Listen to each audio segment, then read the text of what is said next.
Okay, guys, so we are back again, and sorry for the disruption. There was some issues, network issues with the leeches as well as at my end. I had to restart the streaming, so please share the URL as much as possible. So right now we are watching the game between Unnati and South African Haina, and we are on the moon number 17 now. Let us quickly go back and check what actually happened in the game. So e4, e5, knight f3, knight f6. This is called as Petrov defense. So Unnati is playing from white side. She is representing India from her team, and South African Haina is one of the players from South African team. South African team is right now. This player is playing Petrov defense. So let's see how the Unnati continued. Bishop c4, knight c6, knight g5, and putting the pressure on the f7 square by playing knight g5. Let's see how the black defended here. Black played d5, e takes d5, knight takes d5, queen f3, attacking the f7, leaving the g5 knight undefended here.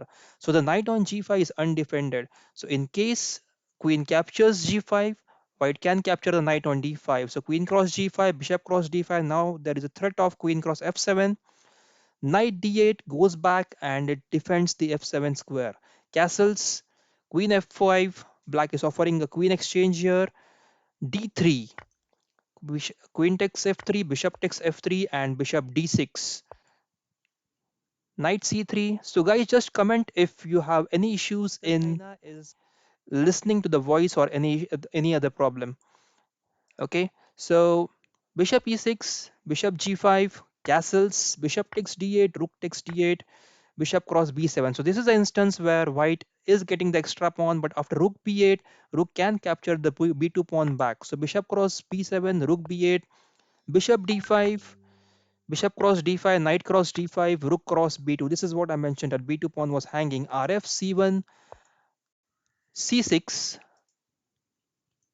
and then knight e3. So knight is under attack right now. So knight goes back to e3, bishop e7, rook b1, rook goes to b8, and now there is a pressure on b1 rook, rook cross b2, rook cross b2, h3, bishop f6, knight g4, rook cross c2, knight cross f6, g cross f6, a4. So right now this is the position, guys. So any one of you, I mean not only the beginners, intermediate, or any advanced players as well. So this is the kind of position which many a times you are confused how to continue with the rook and pawn endings. So this is one of the instructive end games that you can have here and understand how you can attack. So the white is using the right approach to put the rook on the open file and reach to the 7th rank on b7 and attack the a7 pawn. But how is white going to defend his a4 pawn? White has to defend the a4 pawn, but how to defend it? So meanwhile, I am getting some messages that there was one more game played between. Let me just open up the URL. Joel from India and coached by Kuls. That is one of the IDs who is representing South Africa, and we are going to take a look at that game once this game is over.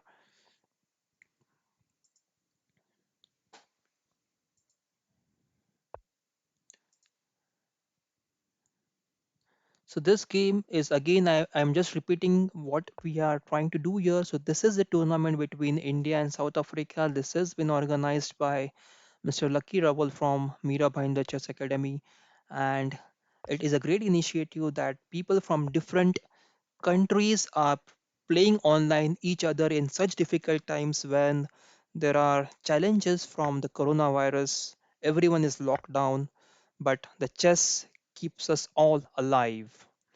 So meanwhile, there is another game which is going on. I am bringing it on to this video on this window right now because there is a mate thread. I'm sorry guys, there are two tabs right now in this game. So this is the problem with the leeches. Temporary server is down, and okay, so it's just vanished. Okay, so let me try to bring that game back to you.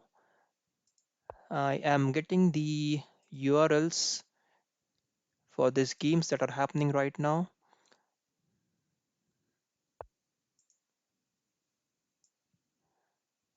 Okay, so this is the game. The left hand side game is happening between Unnati and South African Haina.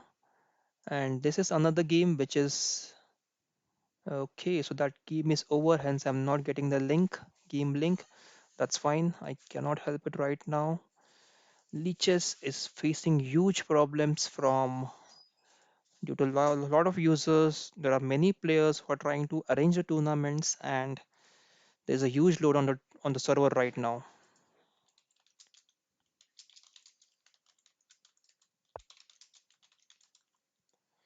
Okay, so this is the ending which is going on right now. Let's try to evaluate this position. So when I say evaluate, you have to think from your point of view that how white can win in this position or how black can win in this position. What are the positives and negatives in this position? If you look from white's point of view, his structure on king side, pawn structure in king side is lot better as compared to what black has. Black has all the pawns isolated. There are no pawns supporting each other. And you can see there is a pawn on a7, this pawn, which is not supported by any other pawn. Pawn on c6, not supported. f7, f6 and f5 are supported by this king, but there is no other pawn who is supporting, and there's a pawn on h7. So all the pawns are hanging. If you look at white's pawn structure, a4 pawn is defended by rook. Of course, this rook is in better position, is not allowing this king to come up. If you look at the pawns on the king side, f2, g3, and h3, these are very well supported by each other.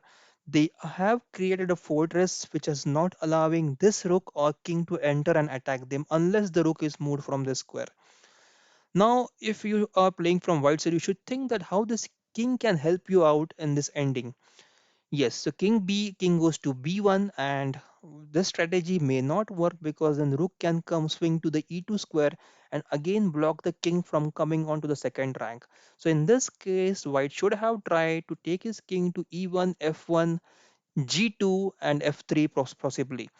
What this will do is that the king will defend the f2 pawn, rook will be free from f4 square. There is no need for rook to wait on the f file to defend the f2 pawn, as the king will be on g2 and then f3. Rook can, oh, this is a beautiful move. So this is a good idea tactic from black here. He has put his rook on e4, attacking the rook as well as the pawn on a4. If rook moves, rook can capture the pawn on a4 and he can get two passers, which is a plus position. And if white captures now, then so probably if white captures now, then f and g, two double pawns on f file will be freed. One pawn will be on e file and other pawn will be on f, can come up and support the pawn on e4. So this is, I think this is slightly plus for black now, the two passes on king side. So what I was thinking over here is, was there a possibility of playing h5 check over there when rook e4 was played? In this position, if h5 check was given, only chance is that if king cross h5, then you can play rook cross f5 and rook cross c5. But king will not capture f5. King will play king to g5 instead of capturing the rook on pawn on h5. And then there won't be any way for white to win. So let's go back. So white probably tried to defend in a better way. Rook f3, rook takes a4, rook goes to c3, pawn to c4, king e2, h5, king e3, king f7, and now the king has got entry to attack the c pawn. But in the long run, I still feel that black is having a better position due to two passers. Now this black rook can swing to b4 square and just try to push the a pawn. If white tries to capture the pawn on c4 now, it would be a clear loss for black, as the outside passer will help black to win easily. So for example, now rook takes c4, rook takes c4, king takes c4, and then this black king will march from e5, f4, sorry, e5, e4, and f3, attacking the pawn on f2, while this king is busy to attack the pawn on a7, and there is no way that white can win that position. So rook cross c4 is not available. King c5, probably a better move. How to defend this position now? A7 and c5. How to defend this position from white side? Rook cannot capture the c4 pawn. Now black, what black can do is black can try to play king probably to e5, not allow this white king to come back on e4. Now this king is going to go on the b5 square, attack the rook. So pawn a6 will be a good move now. Yeah, right. So pawn a6 is played. I hope this players who are playing are not listening to my commentary. It's a bit late. I mean, there is a delay in the commentary, so it's not the exact time. This should be winning for black. This should be winning for black. Why should white should not have exchanged the rooks? White should not have exchanged the rooks. White should not have exchanged the rooks. This should be winning now for black.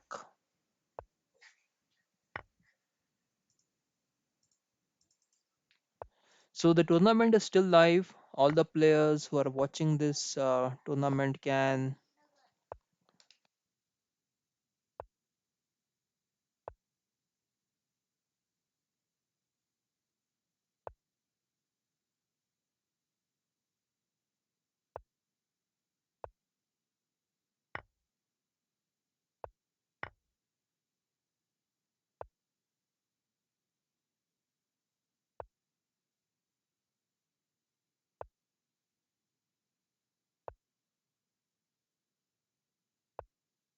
late. I mean, there is a delay in the commentary, so it's not the exact time. This should be winning for black. This should be winning for black. Why should white should not have exchanged the rooks? White should not have exchanged the rooks. White should not have exchanged the rooks. This should be winning now for black. So guys, I'm just waiting for the next live comment, the next game to So be the tournament is broadcasted. still live. All the players who are watching this tournament can.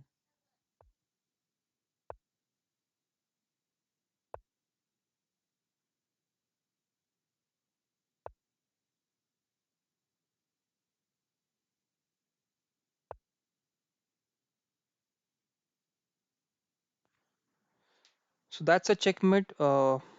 South African Hyena wins this time against Unnati. There were a few mistakes in the game, probably in the end game that I just mentioned before that Rook e4 should not have been played. Rook e4 was a very good move from black side actually. Just let us go give few moves back and check the games. I think all the live games have finished, and unfortunately, Leech's search feature is not working, so I'm not able to find the old games. So let us just check this position. So this is what happened in the game. So when the king was on d1, okay, when the king was on d1, it was doing a great job of not allowing this rook to come on the e2 square, as well as not allowing the rook to go on e4. So this rook e2 and rook e4 was the winning move from the black's point of view. These are the critical moments. You have to identify the critical moments in the game, critical squares in the game, and then you have to make sure you are not allowing opponent's pieces to come there. So e2 square was a critical square over here, wherein rook on e2 was losing for white. Yes. So what happened in the game was after king g6, white tried to play king c1, and probably this was a mistake. I mentioned while doing the live commentary that instead of king c1, white should have played king f1 and king g2. Okay, so instead of that, he played king c1, and after king c1, rook e4. Sorry, king c1, rook e2 was played here. After rook e2, king d1, and now the beautiful move rook f3. And after this, the game was lost. Rook f3 is simply attacking the hanging pieces and attacking the defending piece as well. Rook e4 is attacking this a4 pawn which was hanging, and the f4 rook. So in case if rook captures this rook, then we will get a connected pawns over here. This double pawn issue will be solved, and c pawn is still the passer, although it is not clear that how the position would be clear winning for black, because of I'm just sure that c pawn will be helping the black to win. I was just checking if we can go to the analysis from this window itself, but I cannot find any options here. Okay, there are no notes. Okay, so that's all I think for today. There are no more live games for this tournament. At least we would be coming up with more live games. And apologies once again that we had to stop the stream in between due to the network issues of the leeches and also at my end. From next time, we will take care of these issues and hope so we'll have a smooth streaming next time. So until the next video, friends, bye bye and take care.